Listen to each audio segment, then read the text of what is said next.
Bonjour à tous, j'espère que vous allez bien. Bienvenue encore une fois à un nouvel épisode de The Purpose Talk. Alors aujourd'hui, je viens parler d'un sujet qui me concerne, donc un sujet lifestyle, disons. Et c'est par rapport à l'une des questions que j'ai reçues de quelqu'un lors d'un Q&A. Donc la question concernait ma venue et mon installation au Canada.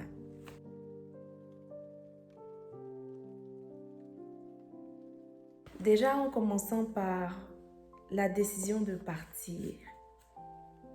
Ça n'a pas été facile. Au début, moi, je me disais que je pouvais rester à Abidjan, je pouvais trouver une école et tout ça. Et c'était pas nécessairement un objectif pour moi ou un désir pour moi de voyager. Mais je me disais, si jamais ça arrive, ok. Mais si ça n'arrive pas, j'ai aucun problème en fait. Donc, j'ai parlé de ça avec ma famille et tout.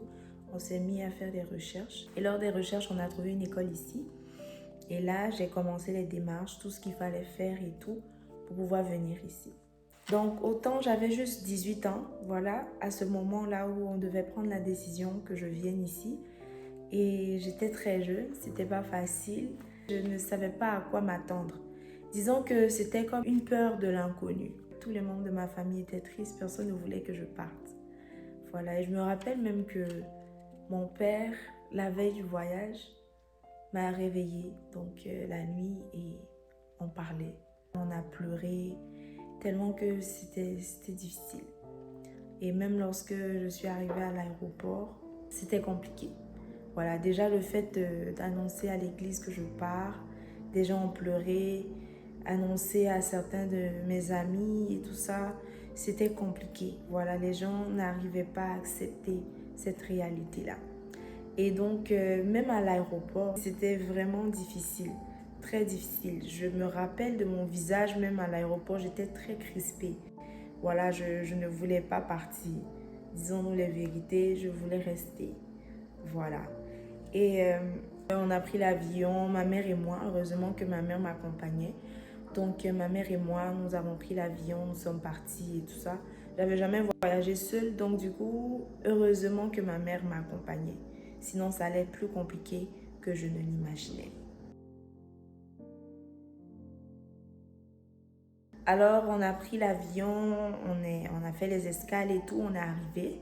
Donc, lorsque nous sommes arrivés, on a pris le temps de se reposer déjà, donc à Montréal, chez une des amies de ma mère. Donc, nous sommes reposés là-bas. Et je me rappelle que lorsque je suis arrivée, déjà, on était dans la voiture avec eux et on allait chez eux. Je regardais par la fenêtre. Je n'ai même pas dit un mot, j'ai juste salué et après, ma mère discutait avec eux. Moi, je regardais par la fenêtre. Je regardais le paysage, je ne voyais rien du tout. C'est-à-dire que tout était blanc. On était venu en hiver et en plus le jour le plus froid de l'hiver imaginé. Donc, je regardais par la fenêtre et je ne comprenais rien. Voilà, je voyais que tout était blanc, j'étais perdue. J'avais envie de retourner. Je ne sais pas comment exprimer ce sentiment-là, mais c'était pas ma place. C'est ce que je ressentais. Et quand on est arrivé, on est allé dans la chambre et on a mangé. On est allé dans la chambre, il était temps de se reposer. Moi, j'ai pas dormi, j'ai pas fermé l'œil de la nuit. Et je me suis réveillée au milieu de la nuit et j'ai réveillé ma mère. Je lui ai dit, je reste pas ici. On va retourner ensemble. Je vais pas rester ici. Et elle essayait de me convaincre et tout. Elle m'a dit, repose-toi, on va en parler demain. J'ai même pas pu dormir. Mais elle savait elle a senti que je n'étais pas à l'aise et que je ne voulais pas rester. Donc le lendemain, on en a parlé. J'ai parlé aussi avec mon père, on l'a appelé. Et finalement, j'ai dit, bon, je n'ai pas le choix, donc je vais rester. Mais sinon, je me sentais vraiment pas chez moi. Disons la vérité, j'avais jamais ressenti ça. Peut-être parce que c'était ma première fois ici, mais j'avais jamais ressenti le fait de ne pas me sentir chez moi. Et puis le fait de vouloir partir, voilà, vraiment, je me sentais pas bien. Voilà. L'installation, après ça s'est bien passé. On est venu dans la ville où je devais être.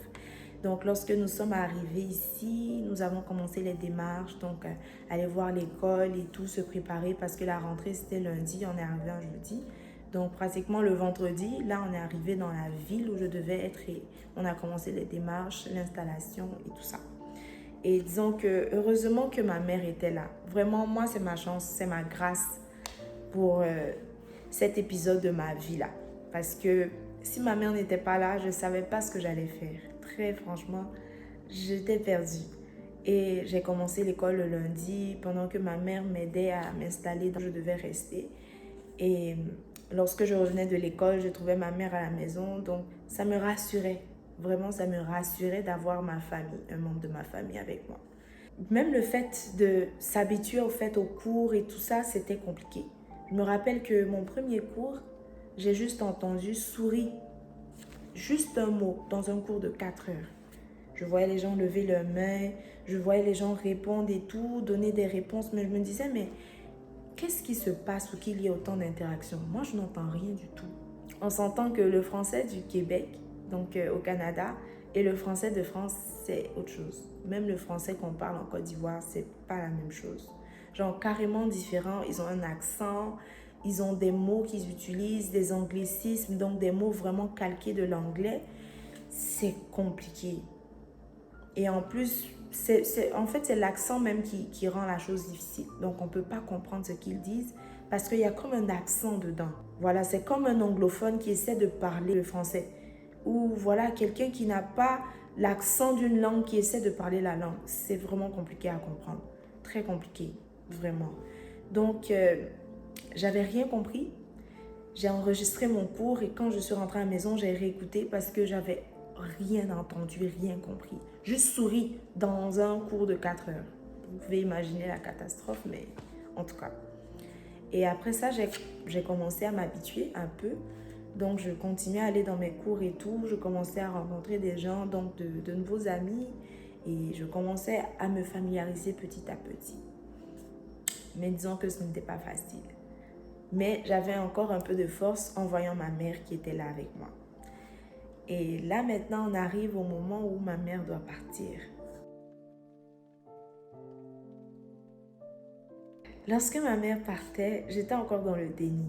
Lorsqu'elle partait, je lui disais au revoir, genre, au calme en fait. Ok, on s'est parlé, tu vas me manquer, tout ça. Ça me faisait mal, mais j'étais dans le déni. Je ne sentais pas encore parce que je me suis dit, je me suis habituée, ma mère était là et tout, mais je ne savais pas ce qui m'attendait devant en fait. Ma mère est partie et là, la vraie vie a commencé. Disons que la vie d'adulte m'a frappé au visage. Je ne m'attendais pas à ça.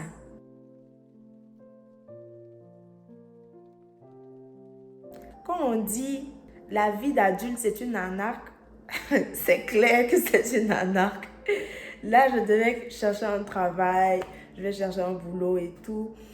Je devais maintenant commencer à gérer mes factures, à gérer voilà, mon environnement, trouver quoi manger. Tu rentres à la maison, il n'y a pas maman. Hein. C'est pas comme si je ne savais pas cuisiner. Je savais cuisiner. Mais je me dis que quand ma mère était là, moi je venais directement, elle avait déjà fait à manger. Donc moi je me concentrais vraiment sur mes études. Mais là, il fallait réfléchir à tout. Tu es seule maintenant dans un environnement. Tu es en train de te familiariser à l'école, aux gens, à l'accent, à la langue. C'était compliqué. Donc là, c'était vraiment mon entrée en plein dans la vie adulte. J'ai trouvé un boulot. Je vous ai raconté ici mon expérience dans mon premier travail. Donc dans le fast-food, c'était catastrophique. En plus de tout ça, donc je pensais à ma famille, je voulais retourner. J'avais mal au cœur. J'avais mal au cœur parce que je me disais, je suis déjà en train de souffrir avec le fait que je suis seule, je n'ai pas ma famille et vous êtes en train de me rendre la vie difficile. Je travaillais tellement dur et fort dans ce fast-food-là que j'en pouvais plus. Je vais vous montrer un extrait d'une vidéo où un jour mon nez a commencé à saigner parce que je travaillais trop. disons ça comme ça. Je me tapais pratiquement tout le boulot et avec ça, on me menait la vie dure et on me disait que je ne faisais pas assez. Tellement fatiguée que j'ai du sang qui coule de mon nez. J'en peux plus. C'est réel. J'ai dû m'habituer, voilà, à être seule, à prendre des décisions seule, à vivre seule, à m'habituer à pas mal de choses, à faire les courses, comment gérer mon argent, comment gérer pas mal de choses. Je voyais souvent des gens, des amis ou des personnes que je connais avec leur famille et ça me touchait toujours. Ça venait me chercher, comme les gens le disent ici. Ça me touchait beaucoup parce que je pensais tout le temps à ma famille. Et juste le fait de penser à ma famille, j'avais les larmes aux yeux.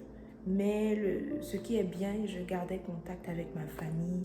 Même si c'était juste des appels, même si c'était juste le téléphone, mais on s'habitue parce qu'on ne peut pas faire autrement.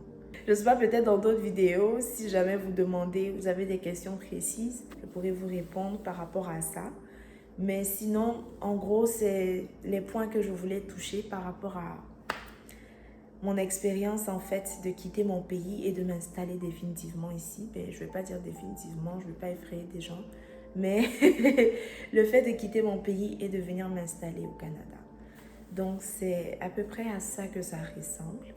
Donc, c'est vraiment une histoire en grosso modo, mais c'est comme ça que ça s'est passé.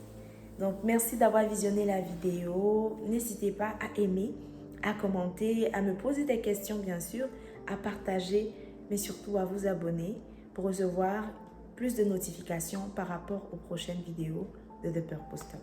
Sur ce, je vous dis à la semaine prochaine et que Dieu nous bénisse.